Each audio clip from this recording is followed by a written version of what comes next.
John Fitzgerald Kennedy nació el 29 de mayo de 1917 en Brookline, Massachusetts, en el seno de una de las familias más influyentes de la política estadounidense. Era el segundo de 9 hermanos, criado en un hogar donde el servicio público no era una opción, sino un deber. Su padre, Joseph P. Kennedy Sr., era un poderoso empresario y diplomático. Su madre, Rose Fitzgerald, provenía de una prominente familia política de Boston. Desde pequeño, John, conocido como Jack en su círculo íntimo, fue educado bajo la presión de sobresalir, de ser no solo un Kennedy más, sino el mejor de ellos. A pesar de problemas de salud que arrastraría toda su vida, Jack se destacó académicamente. Estudió en la Universidad de Harvard, donde escribió su tesis sobre la política exterior británica, un trabajo que más tarde se publicaría como libro Why England Slept. Con el estallido de la Segunda Guerra Mundial, Jack sirvió como teniente en la Marina de los Estados Unidos. Fue asignado al Pacífico Sur, donde ganó notoriedad por su heroísmo tras el hundimiento de su patrullera, la PT-109. Salvó a varios de sus hombres, un acto que cimentó su imagen como un líder nato, valiente y decidido. De regreso a casa, y con la influencia de su familia detrás, Jack canalizó su popularidad en una carrera política. En 1946 fue elegido miembro de la Cámara de Representantes. En 1952 dio un salto mayor. Derrotó a Henry Cabot Lodge Jr. y se convirtió en senador por Massachusetts. En 1953, Kennedy se casó con Jacqueline Bouvier, una joven sofisticada, inteligente y carismática. Su matrimonio proyectó una imagen de glamour y juventud que cautivó al país entero. A finales de la década de los 50, con su carisma, su juventud y su habilidad para conectar emocionalmente con la audiencia, Kennedy lanzó su candidatura presidencial. En los debates televisados de 1960 contra Richard Nixon, su imagen confiada y serena contrastó con la apariencia cansada de su oponente. Por primera vez en la historia, la televisión influía decisivamente en una elección presidencial. El 20 de enero de 1961, John F. Kennedy juró como el presidente número 35 de los Estados Unidos. Con tan solo 43 años, se convertía en el presidente electo más joven de la historia estadounidense y el primero de fe católica. En su discurso inaugural, dejó una frase inmortal: "No preguntes qué puede hacer tu país por ti. Pregunta qué puedes hacer tú por tu país". La era Kennedy, conocida como Camelot, comenzó con promesas de renovación, progreso y esperanza, pero también con enormes desafíos internacionales y domésticos que pondrían a prueba el temple del joven presidente y cambiarían para siempre el curso de la historia. El 22 de noviembre de 1963, Dallas amaneció en un clima de entusiasmo. El presidente John F. Kennedy y la primera dama Jacqueline estaban de gira política, buscando reforzar su apoyo en Texas para las elecciones del año siguiente. A las 11:40 de la mañana, el Air Force One aterrizó en Love Field. La pareja presidencial fue recibida con una ovación. Kennedy, carismático como siempre, rompió el protocolo para acercarse a saludar al público.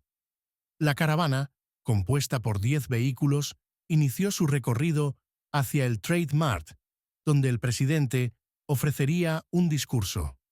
Kennedy viajaba en una limusina Lincoln descapotable, sentado junto a su esposa.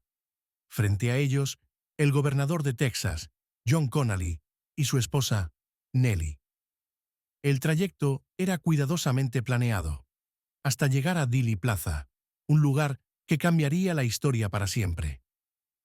A las 12:30 p.m., la limusina presidencial giró a la derecha en Houston Street, luego a la izquierda, en Elm Street, pasando frente al edificio del Depósito de Libros Escolares de Texas. Fue entonces cuando sonaron los disparos. 3 disparos. El primero erró o alcanzó levemente al presidente. El segundo impactó tanto a Kennedy como al gobernador Connally. El tercero fue fatal. En cuestión de segundos, el servicio secreto aceleró hacia el Hospital Parkland. Pese a los esfuerzos médicos, John F. Kennedy fue declarado muerto a la 1 de la tarde. Tenía apenas 46 años. A bordo del Air Force One, solo 2 horas después del asesinato, Lyndon B. Johnson juró como el nuevo presidente de los Estados Unidos. Jacqueline, aún en estado de shock, se mantuvo a su lado durante la ceremonia. El mundo entero quedó paralizado.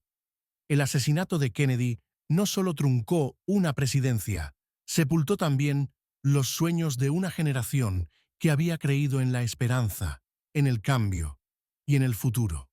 Pocas horas después del asesinato de John F. Kennedy, las autoridades de Dallas arrestaron a un sospechoso, un joven exmarín de 24 años llamado Lee Harvey Oswald.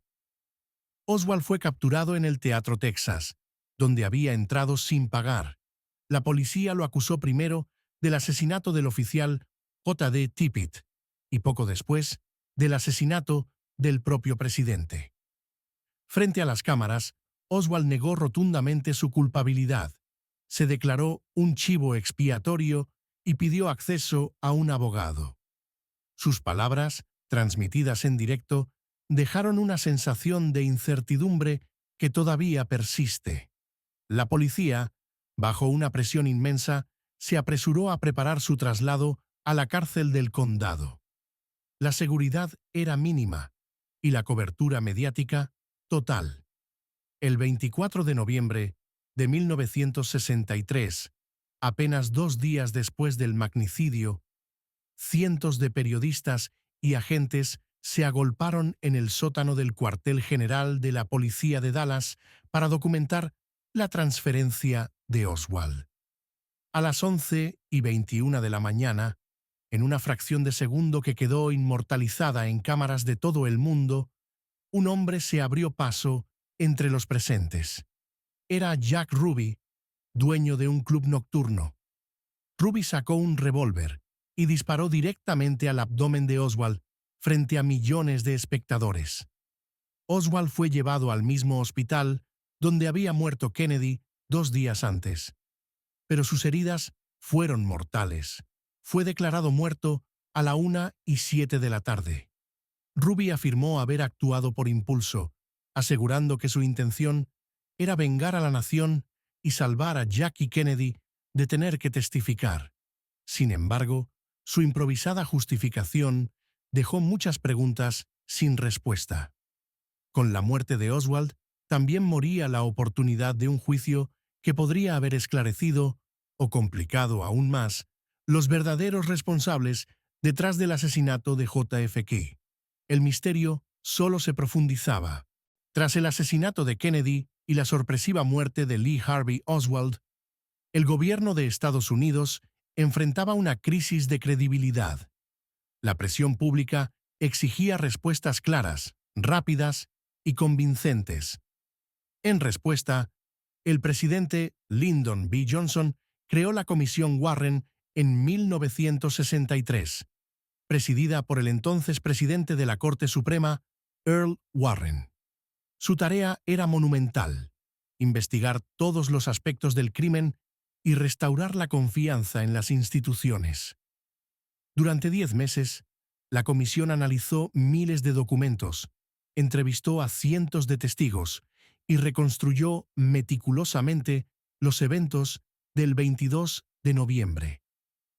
Uno de los puntos más debatidos de su informe fue la teoría del disparo único, según la cual una sola bala habría causado múltiples heridas tanto al presidente Kennedy como al gobernador Connally, una conclusión que muchos consideraron improbable desde el principio. En septiembre de 1964, la Comisión Warren concluyó que Lee Harvey Oswald actuó solo, que no existió conspiración nacional ni internacional y que Jack Ruby también actuó sin ayuda externa. Sin embargo, lejos de calmar las aguas, el informe generó nuevas dudas. Para millones de estadounidenses, las explicaciones oficiales no respondían a las inconsistencias, los testimonios contradictorios, los disparos percibidos desde diferentes direcciones, la rapidez de los eventos. En 1976, una nueva investigación fue impulsada por el Congreso, el Comité Selecto de la Cámara sobre Asesinatos. Esta vez, las conclusiones fueron distintas. El comité estableció que probablemente hubo una conspiración en el asesinato de Kennedy, aunque sin identificar a los posibles responsables. Basándose en grabaciones de audio del momento del atentado, los expertos detectaron indicios de más de 3 disparos, aumentando la posibilidad de la participación de un segundo tirador.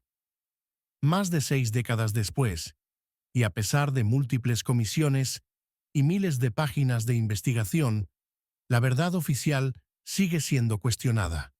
La herida que dejó el asesinato de John F. Kennedy no ha terminado de cerrar. Durante décadas, los secretos del asesinato de John F. Kennedy permanecieron ocultos tras sellos oficiales de clasificado. Con cada año que pasaba, la presión pública para revelar la verdad crecía y el misterio se profundizaba. En 1992, el Congreso de Estados Unidos aprobó la Ley de Colección de Registros del Asesinato de JFK, ordenando la publicación progresiva de todos los documentos clasificados. Sin embargo, muchas piezas clave seguían siendo retenidas. Finalmente, en marzo de 2025, más de 2.000 documentos previamente confidenciales fueron desclasificados. Los investigadores y el público en general esperaban respuestas, pero lo que encontraron fue aún más desconcertante. Aunque algunos archivos ofrecieron detalles nuevos sobre operaciones de inteligencia, movimientos de Oswald en México y presuntas conexiones con agentes de la CIA, muchas páginas aún presentaban extensas secciones censuradas. Los documentos confirmaron que Lee Harvey Oswald había tenido contactos con representantes soviéticos y cubanos semanas antes del asesinato, una conexión que reavivó teorías sobre posibles influencias extranjeras en el magnicidio. Algunos expertos sugieren que la información retenida no apunta tanto a una conspiración activa, sino a intentos de proteger tácticas de inteligencia que incluso hoy se consideran sensibles para la seguridad nacional. Para muchos, la persistente censura solo alimenta la desconfianza. ¿Qué podría ser tan peligroso como para mantenerse oculto más de 60 años después? ¿Qué verdades incompletas siguen enterradas en los archivos? La desclasificación de documentos trajo algunas respuestas, pero también dejó claro que el caso de John F. Kennedy no está ni estará completamente cerrado. El asesinato de John F. Kennedy no solo terminó abruptamente con la vida de un presidente, selló un cambio de época en Estados Unidos, un antes y un después. La década que siguió estuvo marcada por turbulencia, protestas, guerras, asesinatos políticos. La esperanza que Kennedy representó para millones se transformó en desconfianza hacia las instituciones y en un cuestionamiento permanente del poder. Su muerte generó una cultura de investigación popular sin precedentes. Películas, libros, documentales, todos intentaban, y siguen intentando, responder a la misma pregunta que surgió aquel 22 de noviembre de 1963. ¿Qué fue lo que realmente pasó? Para las nuevas generaciones, el caso Kennedy es más que una anécdota histórica. Es un recordatorio de cómo la verdad puede ser frágil, de cómo las instituciones deben ser vigiladas y de cómo el idealismo puede ser interrumpido brutalmente por las sombras del poder. John F. Kennedy dejó un legado que sobrevive al tiempo, un llamado a la unidad, al servicio público, al desafío de hacer del mundo un lugar mejor. Pero también nos dejó la tarea inconclusa de proteger la verdad, incluso cuando incomoda, incluso cuando duele. Hoy, su llama sigue ardiendo, no como un recuerdo de lo que fue perdido, sino como una esperanza de lo que todavía podemos construir. Si el video te gustó, suscríbete, dale like y activa la campana de notificaciones. Nos vemos en el próximo video.